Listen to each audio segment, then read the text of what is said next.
లోకంలో ఎంతో డబ్బు గడించి తన కుటుంబ సభ్యులకి బహుమతిగా ఇవ్వాలని లోక సంబంధీకులు అనుకుంటారు. సేవకులు ఆత్మలను సంపాదించి దేవునికి బహుమతిగా ఇవ్వాలి అనుకుంటారు.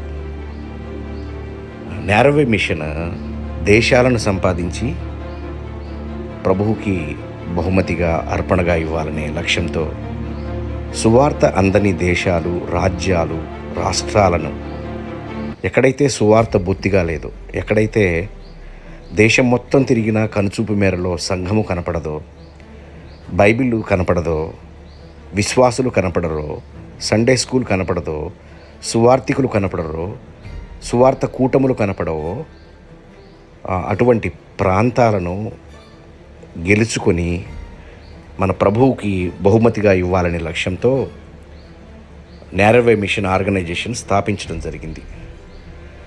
ఎన్నో సంవత్సరాలుగా, దాదాపు దశాబ్ద కాలంగా ఇటువంటి పరిచర్యలో కొనసాగుతున్నప్పటికీ ఇప్పుడు డెడికేట్గా నేరవే మిషన్ ఆర్గనైజేషన్ను స్థాపించి దీని ద్వారా ఈ ఆపరేషన్స్ని ఇంకెక్కువగా ప్రబలం చేయాలనే లక్ష్యంతో ఈ సంస్థను స్థాపించడం జరిగింది.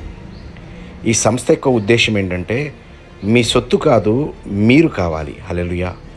మీ సొత్తును కాదు మిమ్మునే కోరుతున్నాను అని పౌలు ఎటువంటి నిస్వార్థమైన సేవ చేశాడో, ఏ లాభమును ఆశించక, ధనాపేక్షను కప్పిపెట్టు, దేనిని వినియోగించక ఎంత యథార్థంగా పౌలు గారు సేవను జరిగించారో అట్టి సేవను చేయాలనే ఒక గొప్ప దృక్పథంతో, లక్ష్యంతో, భారముతో, బాధ్యతతో ఎన్నో రోజులుగా పరిచర్య చేస్తున్నాము.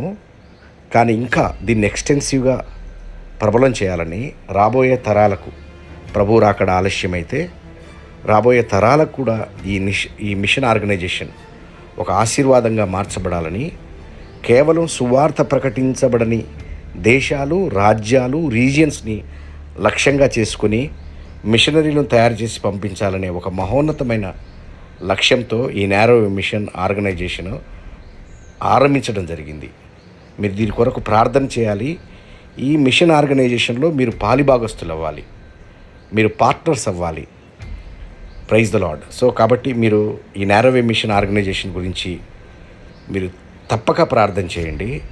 మేము ఈరోజు ఏమని ప్రకటిస్తున్నామో ఆ మాట మీద ప్రాణం పోయేంత వరకు కూడా ఈ ఆర్గనైజేషన్ కనెక్టెడ్ పీపుల్ అందరూ అట్టి లక్ష్యంతో పనిచేస్తారని మేము కరాఖండిగా చెబుతూ దేవుని సన్నిధిలో మాట్లాడుతున్నాము. దేవుని నామానికి మహిమ కలుగునుగాక. మీ ప్రార్థనలు, సహకారం ఎంతో ముఖ్యమైంది. Praise the lord.